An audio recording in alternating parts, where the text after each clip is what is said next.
Hello, everybody. Welcome back to the Parapsychology Australia online event. And we've got our next amazing speaker. He is from Australia. So we have Boris Walter. He worked in private practice using hypnotherapy, coaching, meditation, counselling, and psychotherapy. Depth of consciousness and spirituality is his primary concern for the pursuit of personal growth, truth, and healing. Boris will be talking about messages through the veil, the nature of truth. Right. Yeah, thanks for the introduction. And I guess for everyone here, thank you so much for participating.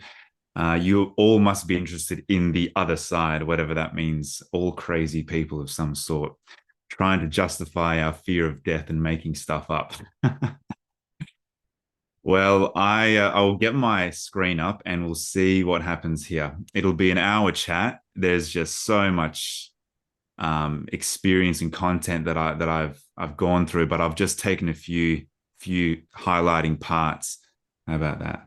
So, guys, I've been in clinical practice as a psychotherapist and hypnotherapist for 6 years, and I didn't choose this life. We should say, like I was very conventional. It wasn't until my very first client of hypnotherapy, where my literally very first client, where everything got really weird, and things started happening that didn't make sense to what I was taught. So that's what sent me onto a journey to either honor what the content was coming from this person's subconscious mind, or I would stick to what was safe and acceptable, and not run the risk of sounding a bit crazy and woo-woo. But it all unfolded from there on in. So I have hundreds and hundreds of cases of where I have taken people into hypnotic states where let's just say they've done things that transcend natural law, or performed things that question our current paradigms. And I've just taken themes across that to really try to develop a new model or understanding, ask better questions about who we are and what we're doing here. If I can leave my own belief systems and attachments to the side. So basically, this is it. I'll just go through very briefly what hypnosis is, just so we're on the same page. This third intelligence is this person's subconscious mind, or whatever entity or intelligence decides to present itself in the room, between myself as one, the other person as two. Let's just say there's those our egoic minds. There will be a third one that we drop into in hypnotic states. And the idea is we don't really judge what that thing is. Yeah, and then we'll unpack all these different examples and themes that come across the clinical cases that I've uncovered and experienced, and then ask the big questions at the very end. I guess just briefly, what I've come to understand, and I don't think this is going to be too new for anyone here, this idea of duality, or the physical versus the non-physical. You can see in the orange at the top and the bottom here, those are the two separations between the physical. And so we can say, well, going from a biological level, going through cells into molecules, atoms, into the quantum field, and then you enter this field of all things where superposition exists, time and space collapse. It's not really something that we can measure and understand conceptually with our logical minds, but we see it. We experience it, and we have theories around that. And so hypnosis per se is what I've just placed as a vehicle when someone goes into a deeper state. Call it psychedelics, prayer states, meditative states. Hypnosis is just another vehicle where someone can just enter that state of being. And then that's where, let's just say, all the laws and ability to predict reality start to become a bit malleable. You'll start to hear people go beyond their egoic concepts and ideas, their own normality, a lot of their own paradigms and linguistic styles, even languages, all kinds of things. They retrieve knowledge and wisdom that is, let's say, beyond their physical experience. And it seems to be meaningful is the point. So while there is a scientific element to this, it's not new to study past life connections, but I think we don't really know what to do about that. And so that's why the significance and why I explore this is, so what? Like, yes, I understand that we are connected to other lifetimes, All it takes is someone to look, and you'll find a significant amount of evidence that we are connected to other lifetimes. But how, why, does it matter? Is it physical? Is it emotional? We can see it all, but what does it mean for the individual that is experiencing that thing? And does it mean we all have past lives? We need to ask better questions around it. But I think right now we're through a wave where we're accepting this is actually a thing. That yes, people are connected to other lifetimes. So I guess I'll show some pretty significant common themes that are said under the state of hypnosis. So everything that you're about to hear and see will be things that were experienced or spoken about and revealed under hypnosis in my clinical practice. I've left all my research to the side. This is just my clinical cases. So have a look at this. You'll see the crying over a loss of a loved one from another life. And whenever you see emotions, just pay attention to that, because the emotional side is what's interesting. When someone shows a significant amount of emotion about a person they haven't physically met, overwhelming feelings, it just makes it very interesting as to why they're experiencing that. Okay, but crying, and they have a longing to be reunified with past life relatives, and overwhelming feelings of love when they are reunited with the past life when they cross over. So a lot of people have experienced a crossover from another lifetime, and it's a very common theme. But there's always this joy and this beauty and this reverence when they reconnect with past loved ones. Again, we haven't addressed, and we will later address the nature of, well, are they actually meeting their loved ones? Is it a fragment of the mind? Is it just how the mind comes towards its death? It needs to create a feeling of safety with others. There are a whole bunch of scientific questions you can ask, but yeah, we'll get to that a bit later. This is interesting, a recognition of current loved ones in other bodies, of other relatives in another life. So we've had people recognize that in the eyes of this person that I'm experiencing this other lifetime, I can see that that's my dad in this body. Again, I don't insert my ideas or theories into that. This is just what the people start telling me. I just try to remain curious and not knowing when I'm asking questions. Emotive words to describe relationships. I love them dearly. Again, it's like an emotive word for a scientific mind. It's like, well, why do you love this person so dearly on the other side or in this other lifetime or body? Most cases, passing into a similarly described place after death. That's where you get this white light, bright light, very common. Nearly everyone, whether they're atheists, they're Christian, they're Buddhists, they're Muslim. I've had everyone, all kinds over the last 6 years, experience hypnosis because I don't start it off with a spiritual lens. So everyone's willing to participate in safety. But nearly everyone that starts to experience a death in another body, another lifetime, they will experience light, white mist, bright lights, something of that nature. And it's always described with love, a feeling of euphoria, something like that. And it's often, if it doesn't align with their current belief systems from their egoic stance or their identity, that's where you get conflict and confusion in themselves. Why am I saying things like that? And not wanting to leave the light. That's an interesting one. Yeah, you often imagine people getting addicted to psychedelics as well. I've sort of linked it to that. There's this feeling of not wanting to come back. This life is too dense, it's too heavy, it's too difficult.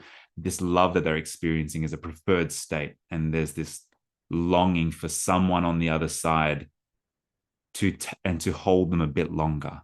But this other person on the other side is saying, no, you have to go back. Your work is not done. Very common. Very common. Self-diagnosing current struggles as being associated with past life conflicts. Yeah. Will always. This is what I mean by meaning.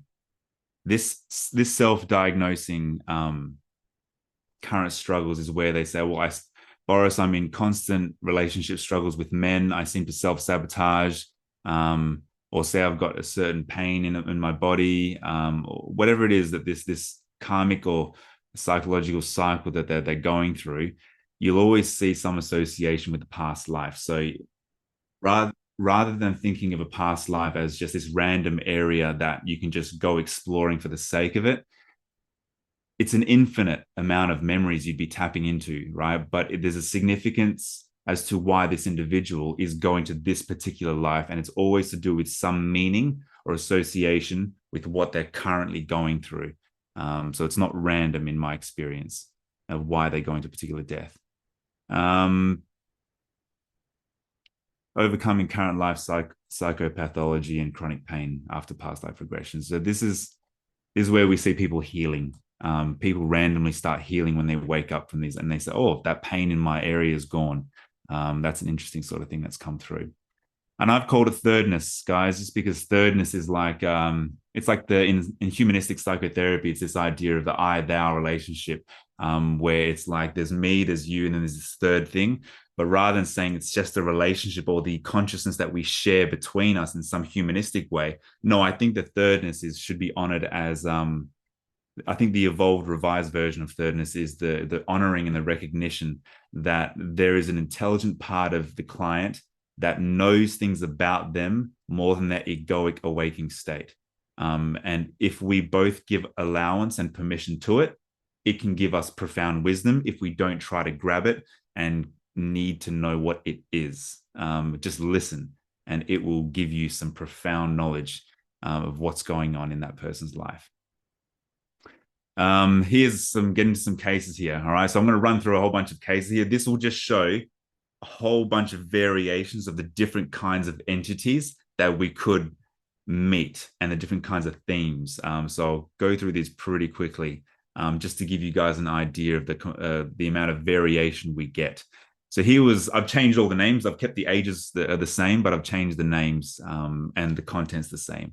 So here's Kate, age 40. She was a victim of abusive cycle with men, suicidal. She tried every therapy under the sun, and she was actually a best friend of a well-known psychic in Perth. And the psychic contacted me personally and said, can you heal my friend? She has deep masculine wounds that I can't heal from myself, and she's tried every therapy under the sun. She's ready to take her life, but I think you can. I was given your name. So I meet her, and this is very early in my career, and it's a bit overwhelming for me because I'm like, what am I meant to do with this? But anyway, I do my thing. I just have faith. And we find 3 different lifetimes with men. And by the way, I'm not saying go to a past lifetime. I'm just saying go to the most meaningful place that you need to go. So I don't discriminate. I try not to say, let's go to a past life. I let the subconscious decide where it wants to go. But we find that her mind wanted to go, or her subconscious wanted to reveal these 3 different themes, 3 different experiences of different timelines, but essentially the same theme of her being abused and essentially killed by these men. So here's a particular one of them. It was 1883, and she was experiencing a lot of domestic abuse in the house, dominated. She was eventually stabbed in the back. She explains being stabbed in real time. She was in first person, stabbed in the back, and killed. And then she was buried under the house. She experiences that. So she's like imagine like a ghost or an energy that is still witnessing the events play itself out. She's died essentially, but her energy is still there. She's very frightened. She's fragmented. She hasn't accepted her death. She's angry, and she's saying, he's burying me under the house. My friends are knocking on the door asking where I am. And he's put me under the house, and he's not telling them the truth. And you can watch her in frustration. She's almost yelling at me while under trance. She's very emotionally invested into this story. Anyway, we go through the healing experience, which is literally her learning lessons and letting go of a lot of negative energy, dense energy. You'll see a lot of the healing things that happen is just letting go of dense energy, fear, frustration, anger, resentment, guilt, shame, all that kind of stuff. When that happens, associated to that timeline, she wakes up and she tells me, I didn't even know when we started, but she's had back pain exactly in the spot where she was stabbed in this lifetime with this German guy. And when she wakes up, the pain was gone and she was in tears because she tried everything. So again, it meant nothing to me, whether it was real life or not a real life. I didn't know she had the back pain. It's not really my stuff to get into or interpret. I just sort of let her do her thing. But again, I'm always going to return to this ethic that if we step out of the way and allow this person the freedom to explore their subconscious, it'll take them to places like this.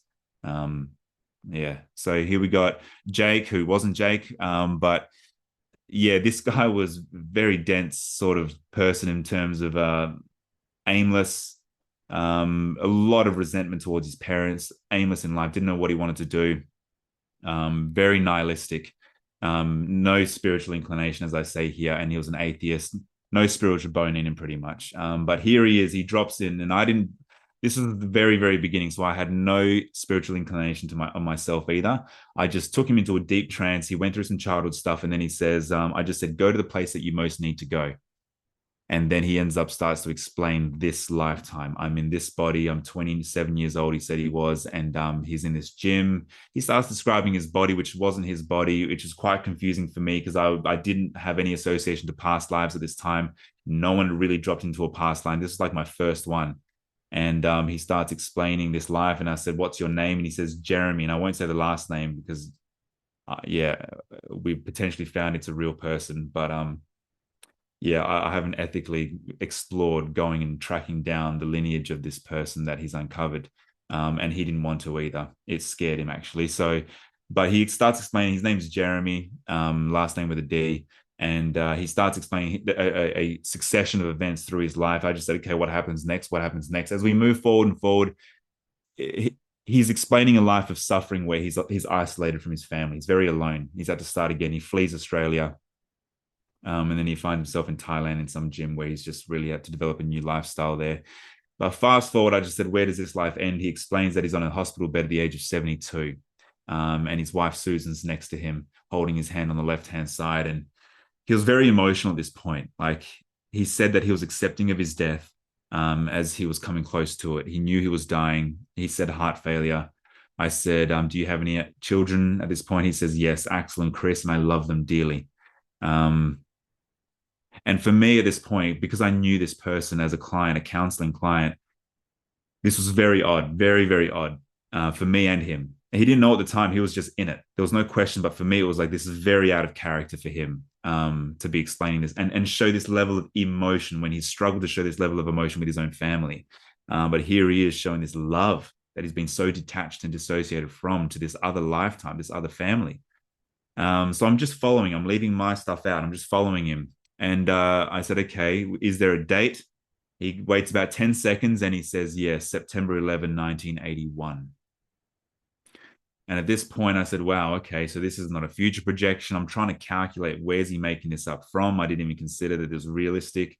But then I said, okay, this is 15 years before his birth. I start asking him why, okay, if this is 15 years before your birth, what happens in that gap? So anyway, he experiences his death first. He says he sees this white light as usual. He says it feels euphoric. And I just said, okay, if it feels safe, continue on. And he passes through this light and his linguistic style completely changes, which I'm going to get into in another slide, where he develops another character completely. He speaks from an all-knowing voice and his linguistic style changes. He starts speaking very proverbially and proper. His vocabulary doubles literally within seconds. Yeah, I'm asking now this entity pretty much what happened to 15 years? And he said, nothing. We waited for this body. We waited for this body. I said, we. He said, yes, this body will unite people. This body was strong. And his purpose is to overcome isolation, a fear of isolation that he experienced in Thailand. Now he has to overcome that fear of isolation. And there's also stuff in Greece and Egypt that he needs to deal with as well. So I'm here for the first time thinking, what is this? What are you talking about?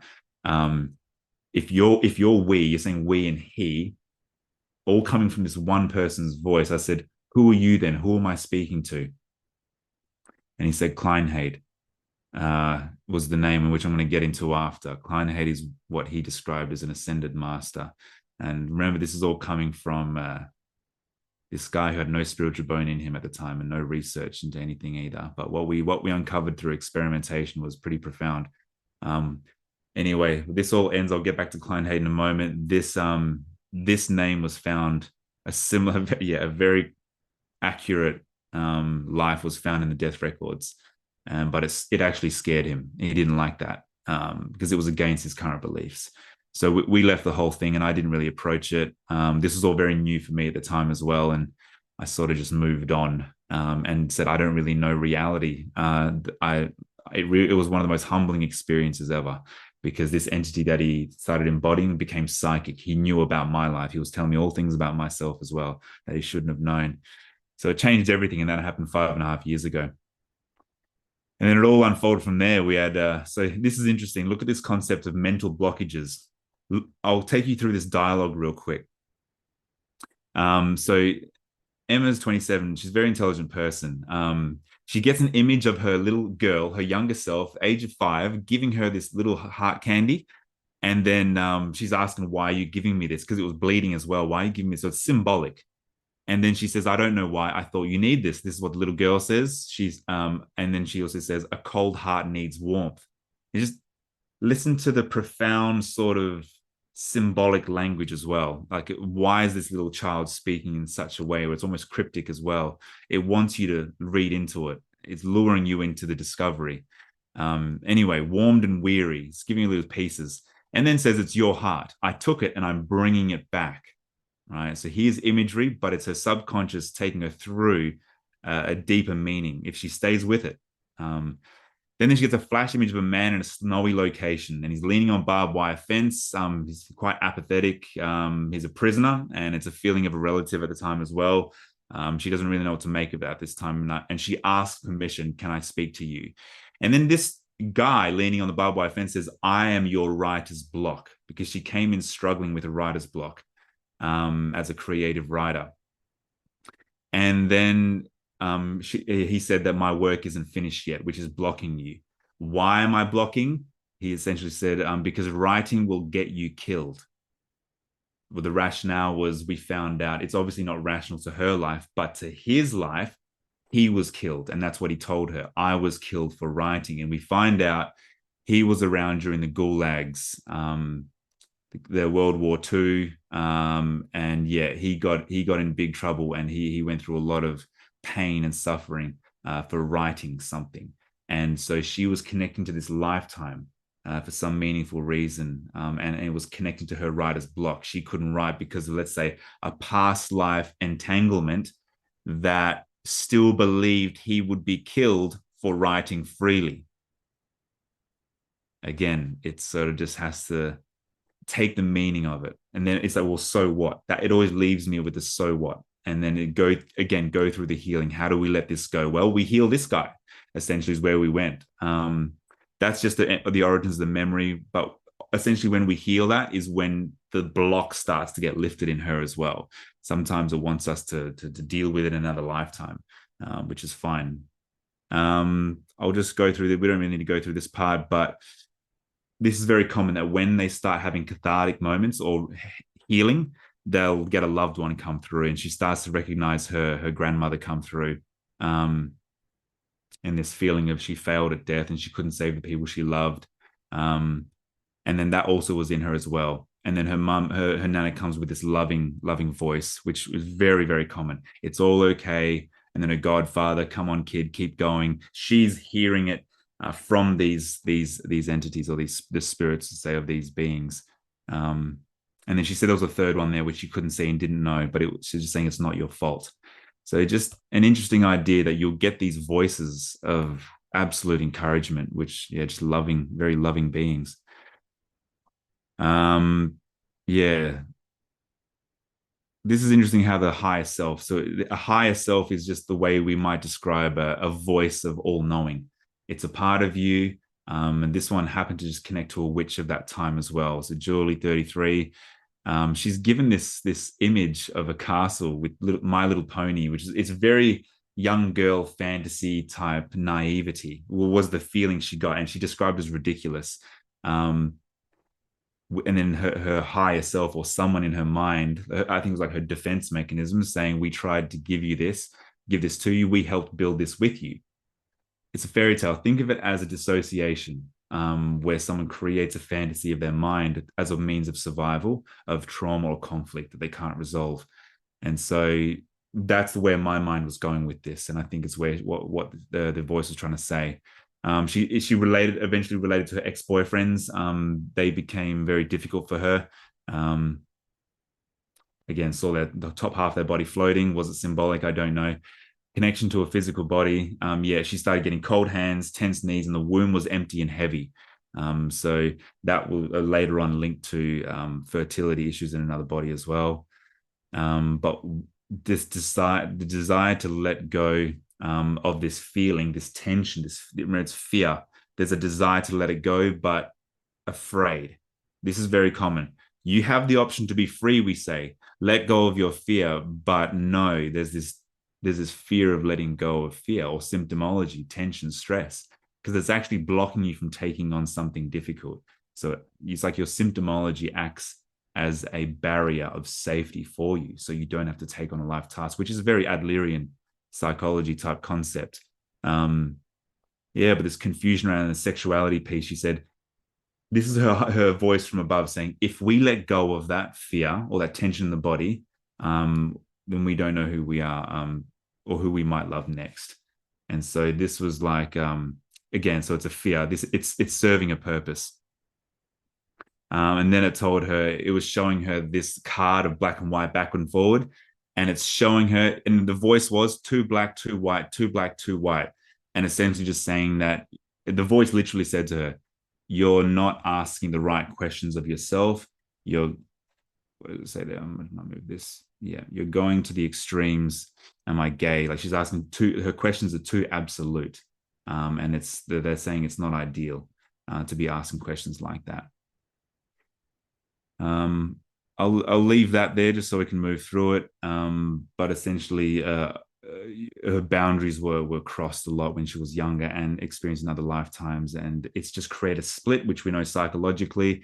And I think the main message from this is that her higher self is showing her that she's developed this, or her higher self is essentially saying that she's developed this black and white thinking, but then it took her to an image of a witch, and this name just was flooded into her brain. She just goes, Lilith. And she didn't know what that meant at the time. She just had to say it out loud. And so I just go with it. And it was relating to a better version of herself, that there is a free version of herself that she wants to be. But here is this witch called Lilith in another time, which they described back in like ancient times, where saying that it was her. And they said things about her, that she was demonic, she was dark, alone, a wrecker of all things, chaos, and a witch. And she's essentially saying, but she's not any of that. She's just free. She's just free. This is the essence across many people that have experienced psychic phenomena, or they've been treated like this. And then there's a denial of the self. So she has a free spirit in her that wants to be free, but she puts on the barriers as a means of keeping that at bay. So she does not have to go into the previous, let's say, remembered experience of being judged in her freedom, because it's too close to be associated with the witch, with gifts, capacities. And so she keeps it dormant as a means of social survival. It's a defense mechanism, but the difference is this is to do with defending against the freedom of psychic phenomena, or just freedom of expression itself. And her higher self is taking her through this entire journey. I'm merely just asking questions. I'll run through this. This guy came in, just said he had to come and see me.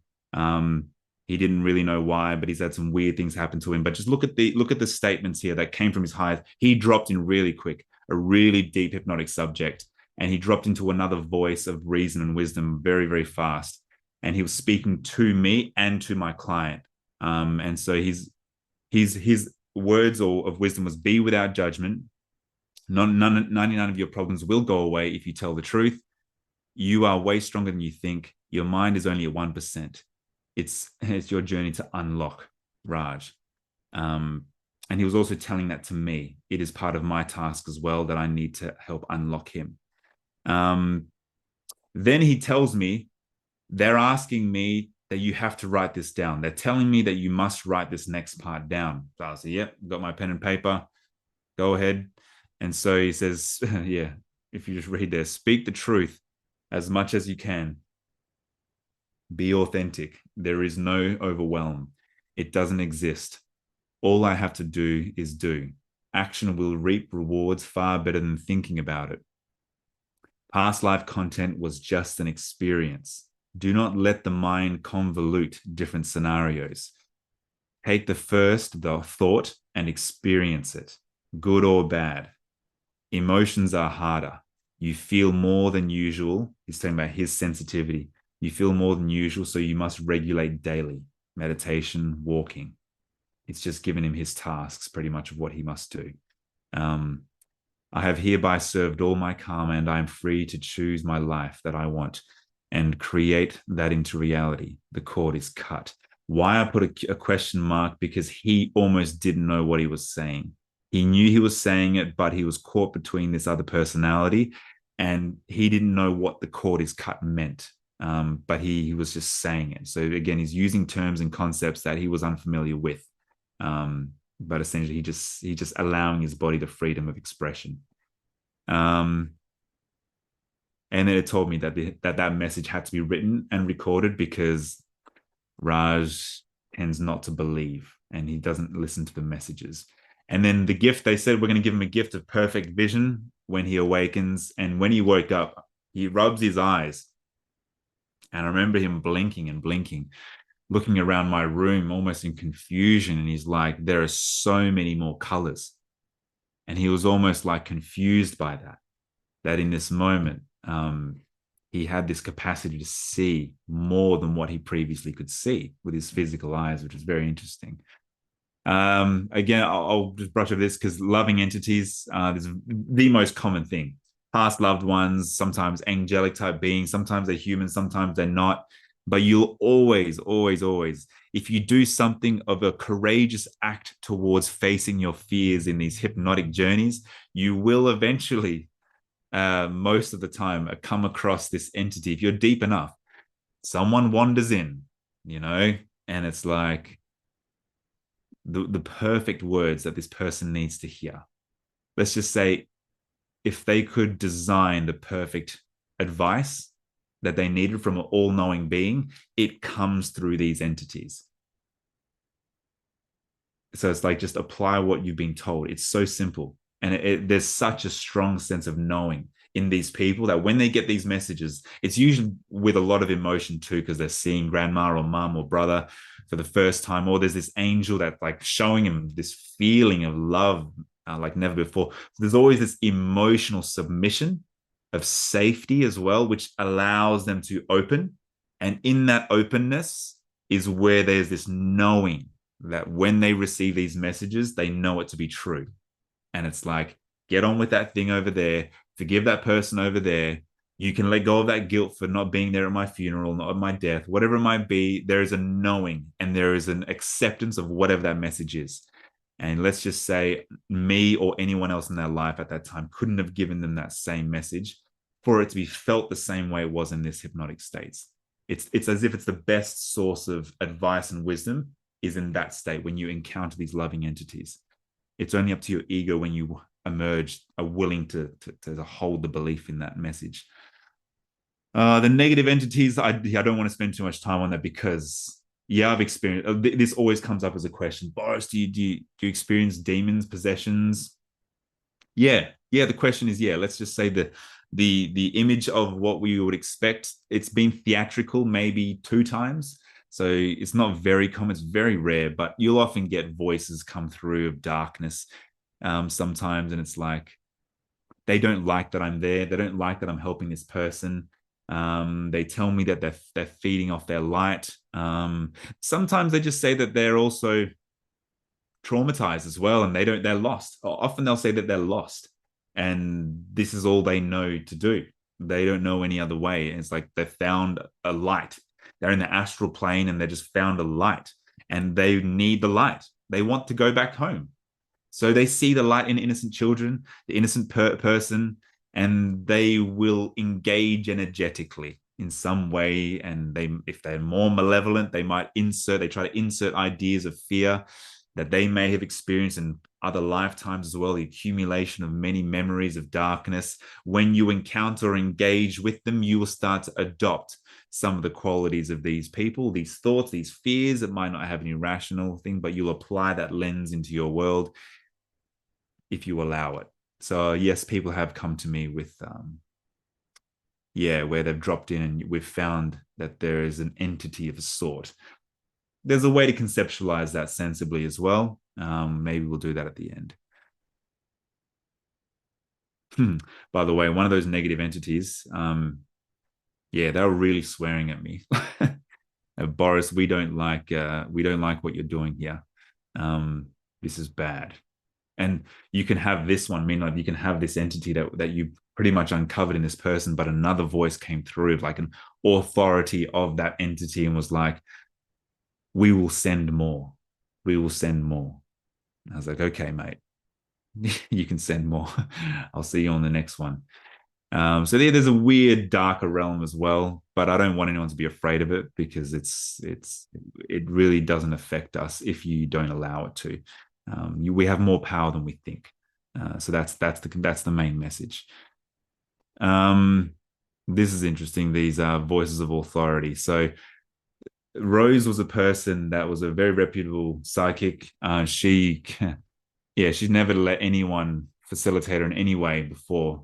No therapy, no breathwork classes, no anything, no Reiki. Never let anyone go near her until she came across my name in a dream 3 years prior. And so she knew that when she encountered a Boris, she had to do a session. So here she was, and it was a message for her, me, and humanity. But I just took out this message, which was for me. And they identify themselves as, we just watch over the Earth's soul. Don't worry about our names. You wouldn't understand. But they just say we watch over this Earth's soul. And they asked me, this is speaking through her, you wonder why you are having different experiences to other hypnotherapists and why people are accessing other lifetimes. In that moment, it's like they knew my curiosity, because I was a part of the APS and asking other hypnotherapists, are you experiencing past lives? Are you guys experiencing this weird stuff like I was in the early stages? They're all saying no. A couple are like, yeah, we had something like that, but we just push it aside. No one really wants to go near it in psychology. So I really felt like I was alone in these things that were happening, because I didn't mean to go there. It was just going there. But then, yeah, they said when your body was created, there was a clause put in your DNA, with a specific code and an algorithm, that when you speak while you're in your heart space, which is just your authentic voice, when you're really being authentic, your voice becomes an etheric instrument and will by default open the flame in the other's heart, also understood as the third eye, which will open them to the other side. And then I just asked, is this dangerous? Like, am I not meant to be doing this? Because I just assume it's supposed to be a practice, the preparation when someone opens their third eye. I've heard about the yoga stuff, And then they said, no, you're living in a time now that is easy to open the third eye, and it's necessary. If it opens and the person sees truth, then it's supposed to be. However, it is up to the recipient's choice as to whether it remains open or not. It is not your concern. You're simply there to open the third eye for those to see truth. That's it. Again, it's like a message of stay out of it. Do your thing, what you know to be true. Let us or let them handle the rest. Just get on with it. So yeah, that was interesting, that one. This is the Kleinhade guy. This is the one that fella, the first one that spoke about Jeremy in that lifetime with Susan. He dropped into this character and he called himself Kleinhade. And I asked him, where does that come from? And he said, you wouldn't understand. It's ancient. So again, he assumes my knowledge. He said, you guys might call me an ascended master, but I'm an energy that just watches over him. And there are multiple of us at a higher level of vibration, pretty much is how he described. But here's what he said to me, interesting to make it personal. I know you, he says. This sort of shocked me. He just, after speaking about it, he just said, I know you. And I said, okay, what do you mean? He says, I knew you in Greece and in Egypt. You helped people by the thousands. You helped people define their lives. You helped us then, and you are helping us now. That sort of like, I didn't know what to do with that. I was at a time in my life as well where this is all very new. So I'm like, okay, mate, thanks for that. And then he just started messaging a whole bunch of other things, but he mentions Ezekiel. At the time, I didn't know what he was saying. I thought it was Z-E-K, some weird name, Ezekiel. So I'm like, cool. I wrote that down. I remember having the notes there. It wasn't until other clients dropped into the name Ezekiel as well. And then all of a sudden I realized, okay, no, there is some entity that is connected to me, Ezekiel. Message for humanity. This was interesting. He said that there's a great calamity coming, war. And then when I asked him when, he just said 144. The only thing I could think of at that time, which I didn't know, I had to sort of research what does 144 mean. There are biblical references and stuff to 144,000, the end of days, the coming of the watchers. But what's interesting is when I woke him up, he had no idea what the word calamity even meant. He didn't have the greatest vocabulary. I asked him to just guess, and he just said something way off. So I had to describe to him what calamity meant. But in that state, he put it in perfect context. And he didn't remember saying any of this stuff to me either. He could also speak about the Anunnaki from the Sumerian tablets, told us about where they're from, how our genetics was spliced with theirs. All stuff he's never researched and has no idea about, doesn't even know what the Anunnaki are, but could say it under trance. Then while he's exploring Egypt, listen to this clip. Tell me if you can hear this. Joyce, if you could just confirm whether you can hear this. He drops into another language. And I asked him, what language is that? And he said the first. But he just starts speaking this language, if you can hear this. Can you hear that, Joyce? Yeah, a bit faint, but I can hear it. Okay, hold on, I'll put it up. Okay.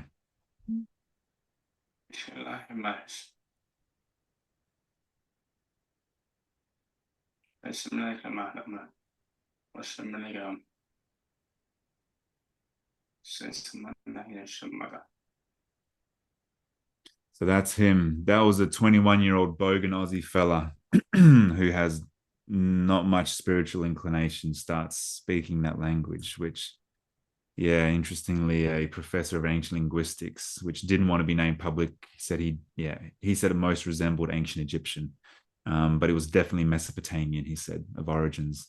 When he found out the context of it, he didn't want to be a part of it. He said it's like social career suicide is the way he described it. This is all very early in my career as well. Anyway, another one comes in about a year later. This guy's a breathwork instructor. I called him John. He was 32 years old. He goes through his own trauma, releasing, being strangled in the womb by an umbilical cord in another body, another lifetime. We heal all that stuff. Again, he's doing breathwork in this lifetime, bit of a synchronicity there. And then after he clears, he's just imagined he's more love in his body, more light. He drops into this random moment where he just goes, hi. And I said, oh, hi. And he says, you don't recognize me, do you? I said, no. What's your name? He says, Ezekiel. I said, Ezekiel, like the one from the biblical text, the Hebrew Bible I've been learning about. He says, no. I cannot be written about. He spoke about, he said, it's what you refer to as an archangel, Ezekiel, but I cannot be written about. I watch over you.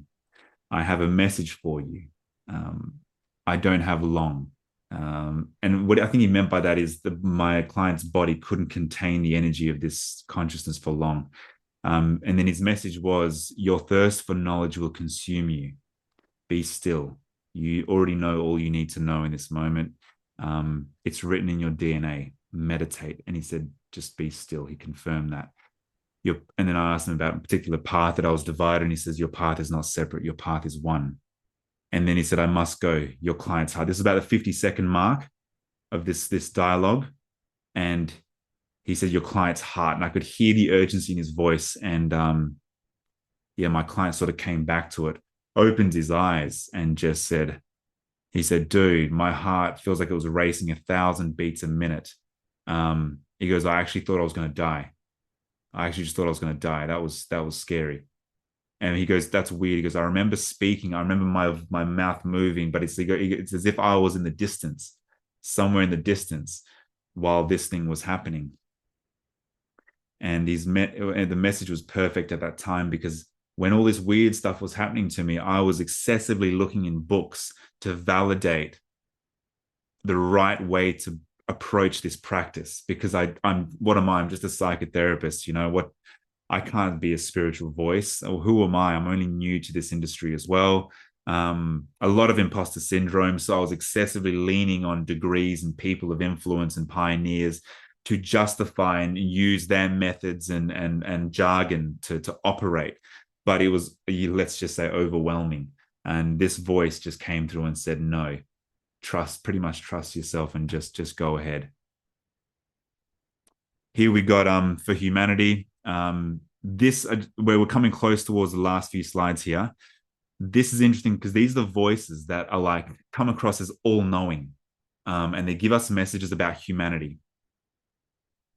And these are just they're more common than you could ever imagine. But this is some of the themes that come. These were accurate from a girl called Lyra, similar to her name, 24 years old. She was in the UK, an international client. She says, I am a will that just performs a function of the entire organism. We are connected to Earth spirit, one mind, peaceful when connected, just a flow of all things, no free choice. You don't decide what you do. It's all one mind, one movement, one whole river, undivided. All in flow is to be in higher consciousness. We are not evolved enough to understand the flow. We are all trying too hard using the mind. If we listen to the inside, we will be guided. Internal guidance will not guide us to do evil. We are anxious because we think we have control and identity. We spend too much time thinking and debating when it's not even our decision. Aim to come back to the inner space, in space of no reality. This is all made up. Truth exists at a deeper realm. If you are truthful to the self, it results in kindness to all. There is a perversion of power in our reality. We have an excessive concern for justice for others instead of a concern for self. Bring concern back to the self and you will be back in flow. The secret is focus on yourself, not others. Your connection to others happens through virtue. What a paradox, because how selfish that sounds, right? To just only be concerned for yourself. But they're trying to tell us from all the messages that have come through, they're trying to tell us the algorithm that creates this comes from within.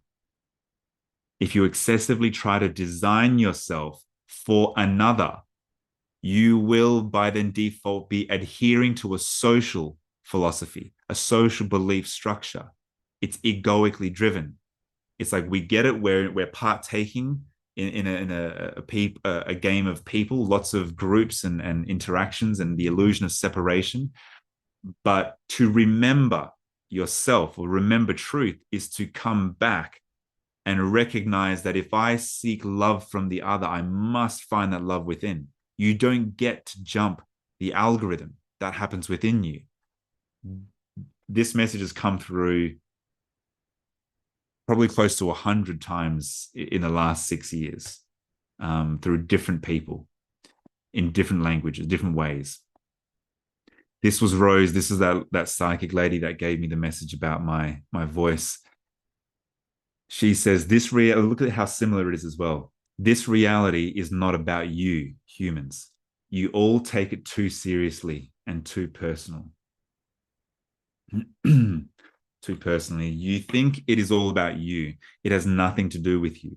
You are merely a vantage point, an expression of the earth's will. She has a dream, you dream. She evolves, you evolve. She is the one that is evolving, and you are just experiencing it as individual parts. We watch over her, because these were the watchers of the soul, of the earth's soul, they said. She is an adolescent, and we want her to grow. And I then asked, well, what's the purpose of her growing? Why do you want her to grow or evolve? And they said, for the same reason you want your children to be the best version of themselves.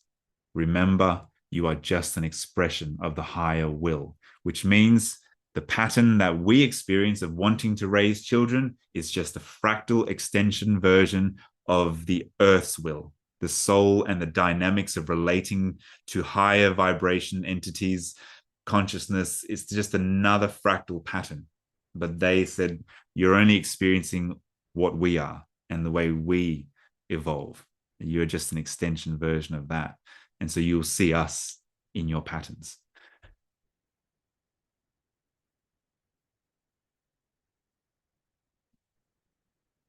Okay. And then we got Earth is a school for you guys. You are not good at letting go. Your main task is too simple for you to acknowledge, and that is to learn to let go. You humans will overcomplicate it always, but it's really quite simple. You are on Earth to learn to let go. Do this and you are free. Your divinity is in your choice in any given moment, second by second. Keep choosing freedom. Keep choosing love. So that was a quote as well that came out of a client. So in terms of these concepts of karma, for me, it's like the resolving the karma of the oversoul. So past lives is the best way to think about this. I'm thinking is the earth soul and all of its memories is Carl Jung's idea of the collective unconscious. That's her mind. That's her memories. The same way we have memories, trauma we try to resolve in childhood. She has her own memories, which is all of humanity and its experiences from the very beginning. That's her memories. And so when we are born, we take on a blueprint, it seems like, a task or a responsibility to resolve one of her past traumas. And you will have a blueprint. And to resolve that, which I'll get into next, but recognize that we are one. My pain is your pain, your freedom is my freedom. That's what they're trying to tell us to do. When you can see yourself in someone else, you've got it. And this is this alignment thing. I'm going to just touch on this real quick as we come close to the end, another 7 minutes. Here's where it comes down to, so what, right? People often talk about, is there such thing as destiny, a true calling, a purpose, all that kind of stuff, right? Or is it just whatever goes, and I can change it whenever I want. I have free will. Yeah, it's interesting because this other person saying there's no free will, but then another one saying, well, you have choice. It's quite a paradox. I think it depends on which level you are measuring from, which level of consciousness or vibration you are measuring from. But there seems to be an alignment because constantly I get a voice of a higher knowledge come through individuals that say this person is on the right path or not on the right path. What do they mean by that path? There has to be an assumption that there is something more true versus not true for an individual. There is something about a blueprint that I've uncovered. It seems to be with everyone that when you're in these deeper states where the ego is rested, there is this knowing in these people that know that this is what I need to get on with. And it doesn't matter how it's dressed up. It's not that I need that car, I need that person, that girlfriend, that boyfriend. I need to be in that line of work there. No, there are themes, deeper themes that generate feelings. I'm here to feel something. This body is here to resolve karma of a particular feeling. And that feeling can be generated 1,000 different ways on this earth. So don't get attached to how things are dressed up in your life. You know, if I want to work with people, I don't have to be a therapist. I can go do my meditation circles. But there's something about the feeling of being in the face of discovery of consciousness and facilitating and holding space for someone else. But I need to be there. I feel like I need to be there. So there is this idea of alignment when I'm closer to alignment or out of alignment. And it's why we have these practices that get us closer to alignment. Hypnosis is no different. I'm not taking them just to see past trauma. It's no, get closer to your alignment, your truth. I don't need to know what that is. But if you keep letting go, you will reveal it to yourself. And there will be a knowing. There always gets to a point that this person knows I'm on or I'm off. I'm on there and I'm off there.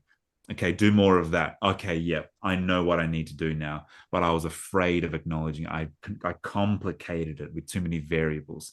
But you know is what I'm saying to each one of you listening. You know deep down at a higher level of consciousness, you know what you're doing here. You came here to resolve something, to get on with something. And it's just a bit overwhelming. But what practices are you doing, committing to sort of come back to that truth, that alignment, which is freedom, letting go, love, all things of that light gets you closer to the alignment. And then there's a freedom. Why? It's because there's a freedom there. You start evolving with the patterns. You're dancing with nature. There's an effortlessness and a synchronicity about life, which is what I've noticed when people just get closer to this thing. Why I put that last little signature down there, that last little sentence there. Each individual takes on the signature and responsibility to transmute one mind's, so the one mind, which is the oversoul or earth soul, her karma, which is her memories and unresolved darkness. That's what it seems to be at the moment. And there's a better way, I think, to think about past lives. And that is that it's not yours to own. So here we get into the truth of it, right? Ethically, it doesn't really matter if we can scientifically prove, what I'm saying, when someone walks in, it's really up to me finding how they can lead a meaningful life, right? What am I actually doing here? What are we doing here? We can have a whole bunch of knowledge, but then so what? So if we pursue something scientifically, so what? So at the earlier stages, I was pursuing it scientifically. Okay, I need to get names, I need to get dates out of these past lives so I can prove its existence. So there's two branches of going down this line of experience. One is the proof of it, which is not wrong, it's not bad, because we need to evolve our philosophy, our belief structures and paradigms of how we organize science and what we think how we derive knowledge and wisdom. So epistemology. And it's worthy to sort of find out that we are connected at the quantum realm rather than just a linear biological realm. So that's scientifically, we have enough evidence there for that to acknowledge that this is possible. We are meaningfully connected both physically and emotionally to other lifetimes of this earth. Is it mine? These are where the other questions come on from there. But we've got enough evidence to make that statement that an individual is connected to other lifetimes. But is it their lifetime? No, I don't think so, from what I'm understanding. It's just this collective unconscious of all memories, a pool of all things, all experiences.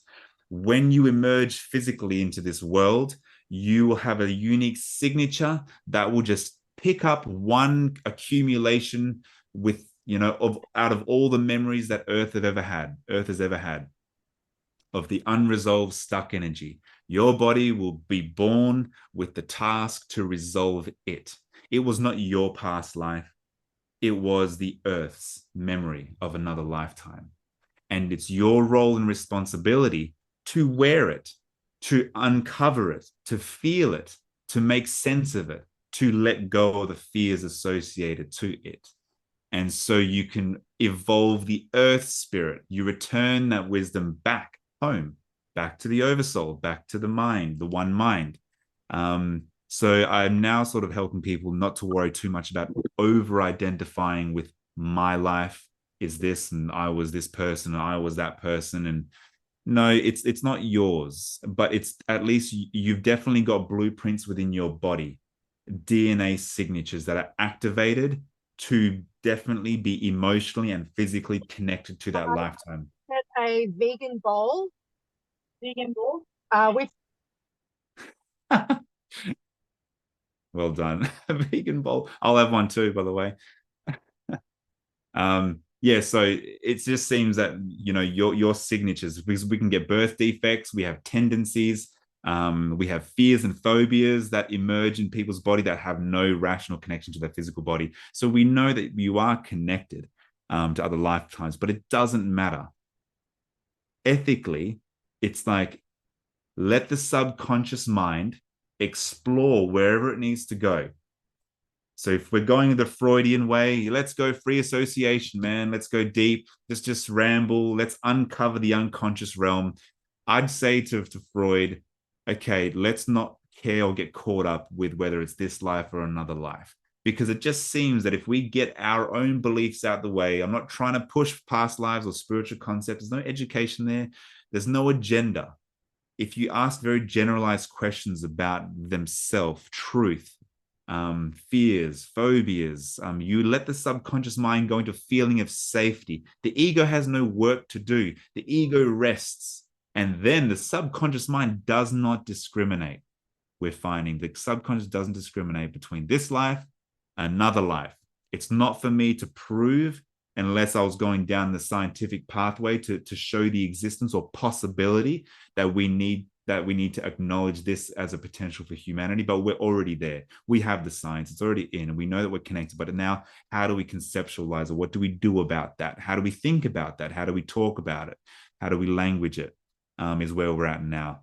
And if we just stick with the idea of pursuing meaning, love, and freedom, stop getting caught up on attachment to a paradigm of needing to prove something, but just watch how an individual goes closer to humanity, closer to love, closer to freedom of expression, and that synchronicities in their life, whatever gets them there through the exploration of their subconscious. I don't think it's our role or right to really get caught up, but let the phenomena educate us. And that's where my master's research was on, is let the phenomena educate us rather than trying to put our lens of a paradigm or scientific lens onto the phenomena. It takes a bit of courage. So yeah, I think the science is aside, but just I'd encourage people to think of how the practice has evolved, whether it's psychology, psychotherapy, counselling, or any other modality, really, what it's like. What is the ethical principles that governs your action? When I say ethics, it's what is the right way for me to act in any given moment? How should I go about this? Oh, that person's saying something not true. I don't believe what they're saying. Yeah, but how is it leading to a meaningful life? Freedom, acceptance, virtue. It's like, okay, maybe an ethic should be we evolve our practices and paradigms and scientific methods to really keep in mind the highest of pursuit, which is just meaning, coherence, social coherence, unity, freedom, love, all that kind of stuff, and just allow it to be. And you realize that people want to go into these spiritual spaces by default, because it diminishes the boundaries of separation, and there's a flow there. So yeah. Thank you, Boris. That's all we have time for. But that was really beautiful, very profound, very healing. Someone mentioned they cried at the 30-minute mark. So I think it's really touching us on a very deep level. I would just say to that, whoever that was, if you're listening, from my experience, that would mean your body has recognized. If it doesn't make sense, it might be obvious that, okay, that's why I'm crying. But if it's like a sort of a random emotional moment and it doesn't quite make sense, let's assume that your body's antennas have come alive because of the context. There is something about what I was speaking about that resonates deeply. And if it's a bit out of your awareness, go find someone to explore that with, or message me privately and we can explore what your body is trying to tell you to explore further about, because there's something there in what in the context that I was speaking about for you to look for. Fantastic. So we can find you at boriswalter.com. Yeah. Right? Yeah. Yeah, You won't find me, yeah. but you'll find my website. I'll be at my house. Okay.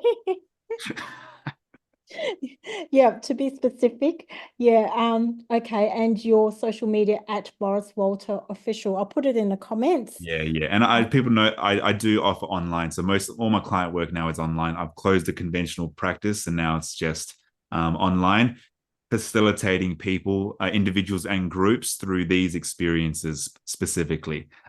Hypnotic states, concepts, education around these ideas to go deeper and then make it personal as well. 1 hour, 3 hour, or 5 hour sessions pretty much to go deeper in these. Yeah. Thanks so much, Joyce. Amazing. And thank you everyone for Thank you, listening and giving me your Boris. time. Yep, you're welcome. I think you're a very ancient soul. So it's because my white fluffs on my hand. Is that what you're saying? So that's it, yeah. Lance Yeah. must be more ancient than me then. All right, thank you.